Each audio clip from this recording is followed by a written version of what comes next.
গৈ লাগিব হবাত গৈ হৰু আনিব লাগিব দূৰণি পানী কাহিলি পুৱাতে উঠিবাহু। সকলোকে নমস্কাৰ জনাইছো। মই যোৰহাট নামঘৰ ৰূপান্তৰ। আচলতে ভাল লাগিছে এই কাৰণে আচলতে বন্ধুৱে হয় মোৰ। হয় এয়া হ'ল দীপক গগৈ। দীপক গগৈ বহুদিনৰ পৰা কৰ্মসূত্ৰে বাহিৰত আছিলে যদিও ফোন মাৰি আছিলে যে ৰূপান্তৰ ৰাজখোৱা তোমাৰ মানে ৰাজখোৱা ষ্টুডিঅ' ভাগ খুলিলা, কিন্তু আমি যাব পৰা নাই, খুব মন গৈ আছে। সেইকাৰণে তেওঁ মানে এতিয়া আগন্তুক আমাৰ বহাগ বিহু আহি আছে, বিহুত নাচ গানো কৰে তেওঁ। গতিকে মানে মোক ফোন কল কৰি আহি, মই অকণমান বাহিৰত আছিলো দোকান এখনতে, আহি ফোন কৰিলে যে মই তোমাৰ ঘৰত আলহী। মই লগালগ গুচি আহিলো আৰু এতিয়া মই প্ৰথমে তোমাৰ পৰিচয় কেমেৰা সন্মুখলৈ চাই দিয়া আৰু ভাল বিয়ানাম গাই বিয়ানাম গাব লাগিব। নমস্কাৰ, মোৰ নাম দীপক গগৈ। মোৰ মৰমৰ প্ৰিয় ৰূপান্তৰ ৰাজখোৱা আছিল আৰু মই সকলোৱে হিয়া ভৰা ওলগ জনাইছিলোঁ মাঘৰ বিহুৰ কাৰণে। তেওঁ বিহু নৃত্য সকলো বাদ্যযন্ত্ৰৰ সকলোৱে বহুত পাকৈত আছিল। মোৰ মৰমৰ হিয়া আমঠু জুবিন দা, তেওঁ এই অসম পৃথিৱী সকলোৱে তেওঁ হেৰাই গুচি গ'ল আৰু এতিয়াও আমাৰ নিজৰ বুকুৰ অন্তৰখন আৰু তেওঁ বোলে আমাৰ জ্বলি উঠিছে। আৰু তুমি যে আজি মোৰ ৰাজখোৱা ষ্টুডিঅ'লৈ আহিলা, কেনেকুৱা লাগিছে ৰাইজক? মই তেওঁ ৰূপান্তৰ ৰাজখোৱাৰ ষ্টুডিঅ'ত বহুত ভাল লাগিছে। মই তেওঁক ধন্যবাদ দিছোঁ আৰু মানে আহিমাহিকে মই আহিব পৰা নাই। আজি মই কিবা বোলো সোমাই যাম, মই এফালে গৈছিলোঁ, তেওঁ বোলো অকণমান কথা পাতি থৈ যাম বুলি মই তেওঁক আমন্ত্ৰণ জনাইছিলোঁ।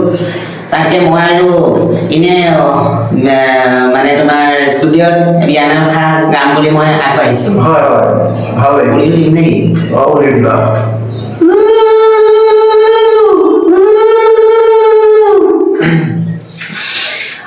আকাশৰি বগালে আকাশীলতা শুনকচোন ভিনদেউ বাইদেউ কথা। বাইদেউৱে নভৰাই গোহালিৰ গোবৰ ভৰাবলৈ লাগিব চাকৰ। হ'বগৈ লাগিব হবাত গৈ হৰু আনিব লাগিব দূৰণি পানী কাহিলি পুৱাতে উঠিবাহু বাহি বন কৰি লৈ ধৰিবা জুই। নোযোৱা কিয়নো বাইদেউ দেউতা মাহিছে মজিয়াত বহি।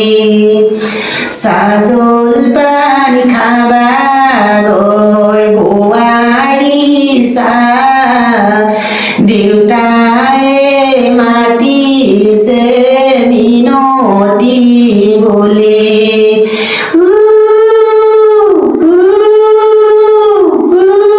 ধন্যবাদ। হয়, আচলতে ইমানেই তুমি সুন্দৰকৈ বিয়ানাম দি গালা। আচলতে আজিকালি মই দেখা পাইছো মহিলাসকলেও হয়তো এনেকে নোৱাৰিব নেকি, কিছুমান মহিলাই মানে।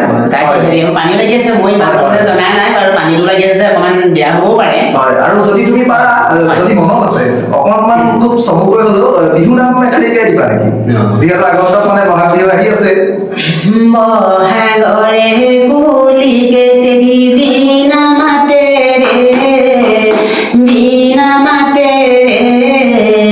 কু বুলিছে কুলিয়ে ভৰিছে ডালতে শুন কুলিয়ে জাকতে শুন যাই নাচনি শুন বৰলা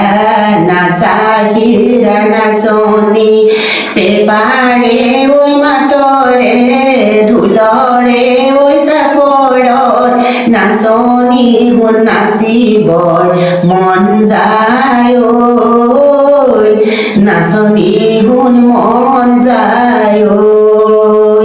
বৰ সুন্দৰ গীত গালা দেই। লগতে কোন আছে চিনাকি? আমাৰ ইয়াৰ তেওঁ আমাৰ ৰূপান্তৰ ৰাজখোৱাৰ মোৰ বন্ধু হয়। তেওঁ দাদাক হৈছে মৰমৰ মোৰ দাদাৰ নামটো কি আছিলে মই জানিব বিচাৰিছো। প্ৰশান্ত ৰাজখোৱা তেওঁ বহুত নিজৰ ককাই ভাই বন্ধু হিচাপে বহুত ভাল, সকলোৱে মানে মিলি জুলি থাকিবৰ কাৰণে বিচাৰে সকলোকে, আৰু সেই কিছুমান সকলোৱে নিবিচাৰে মিলা মিলিয়ে থাকিবলৈ। আমাৰ এই তেওঁলোকক মই আজি প্ৰতি বছৰে বছৰে বা আহি থাকোঁ, মোৰ পুৰণা চিনাকি।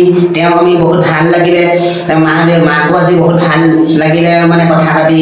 বহুত দিনৰ মূৰত আহিছোঁ, মানে কেতিয়াবা মই আহোঁ এইফালে ভগামুখৰ চাইডে, মই সোমাবলৈও সময় নাপাওঁ আৰু কামো থাকে, সেইটো কাৰণে মই আজি বোলো এবাৰ সোমাই যাম। মই আজি বহুত ধন্যবাদ থাকিলে মঞ্চত। আৰু জুবিনদাৰ মোৰ এই হিয়াং মথুৰ, মই তেওঁ আমাৰ বুকুৰ হৃদয়ৰ কাৰণে আমি তেওঁক জ্বলিছিল সকলো বা ভাই ভণ্টিসকল সকলোৱে প্ৰিয় পৃথিৱীৰ সকলো সমাজ কল্যাণ সমিতিও তেওঁলোকে সকলোকে ভাল পাইছিল, আৰু তেওঁ এই বাটৰ পৰা হেৰাই থৈ যোৱা আমি এই মঞ্চখনত বহিও আমাৰ আজিও আমি ভাল লগা নাই। কিয় কাৰণে ভাল লগা নাই? আমাৰ জুবিনদা নাই। আমি জুবিনদা যদি থকাহেঁতেন আৰু আছে লাগিছে। তেওঁ মানে আমাৰ ৰাতি এদিনেই আমাৰ কানুনৰ ৰোল কৰিছে। ধন্যবাদ। তোমাৰ উজ্জ্বল ভৱিষ্যত কামনা কৰিছো, আৰু তুমি যি কৰ্মত আছা তোমাৰ সেই কৰ্ম আগুৱাই যাব। আৰু বিয়ানাম তুমি গোৱা বৰ সুন্দৰ লাগিছে, আৰু আগন্তুক বহাগ বিহু আহি আছে, তুমি নাচিবা, প্ৰগ্ৰাম কৰা। তুমি যাতে ভালকে আগবঢ়াই যোৱা, তাৰ উজ্জ্বল ভৱিষ্যত কামনা কৰিছো। Thank you. ধন্যবাদ। ধন্যবাদ জনালো আমি শেষত।